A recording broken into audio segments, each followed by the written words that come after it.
started with a C guitar, and it was like, you know, like the table, and it was there's a red copy of like a Fender, you know. It cost, I remember, because it cost my dad £50, and I was 15, and that was a long time ago.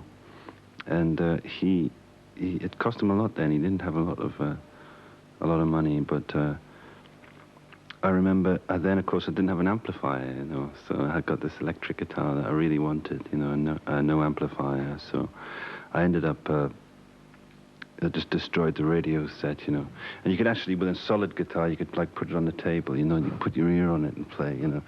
And of course, then you play with a plectrum, I don't know what you call it in France.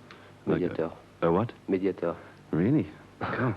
I was using a plectrum all the time. You know, all the time. That's what I wanted to do, and that's what I did use up until just a few years ago. I'd use like a plectrum, something like this. So you could even use this, like a book of matches or something. So I heard we're playing pop music and rock and roll music all the time, like this, which is, you know, the plectrum style, like that. But then the more and more you play with your fingers, right? Instead of the thumb just being down here and the fingers up the top, my thumb and fingers would get closer together. So, you know, instead of, say, you do something like this, it was thumb and finger, you know. And your thumb and finger start to do more and more. You know, and stuff like that. Which is just like thumb finger thing. And I was about, I don't know, I can't remember when, sometime in the 1970s,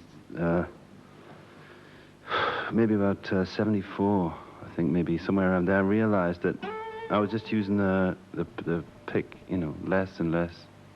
And I could do more things with my fingers. So even like something heavy, you know, like you're really going heavy with a pick, you know, you'd be doing this thing and like, I don't know, it's okay, but like, with your fingers you can even do it, but, you know.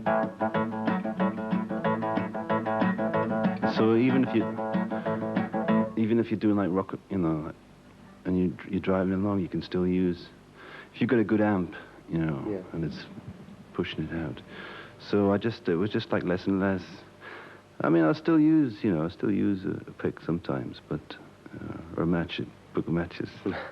Do you think that from the beginnings of Dire Straits in '78, the success you get changed something in you? I think, yes, I think it probably a little bit, but not essentially. Because I think that we were too old, you know, by the time it started. We weren't 18, you know. If we were 18, then maybe some of us would be dead by now. I think, you know, there would be much more casualties than there were. And I don't think I've changed essentially, but I think in the sense that being successful, it has lots of advantages. For instance, nobody interferes with what you want to do. If I want to do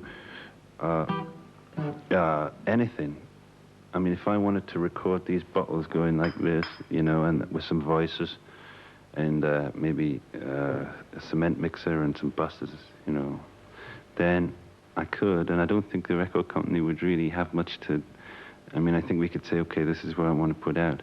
Whereas you get the feeling that a lot of people who don't sell a lot of records, the record company would just say, no, we have to maybe do this. That never happened with me.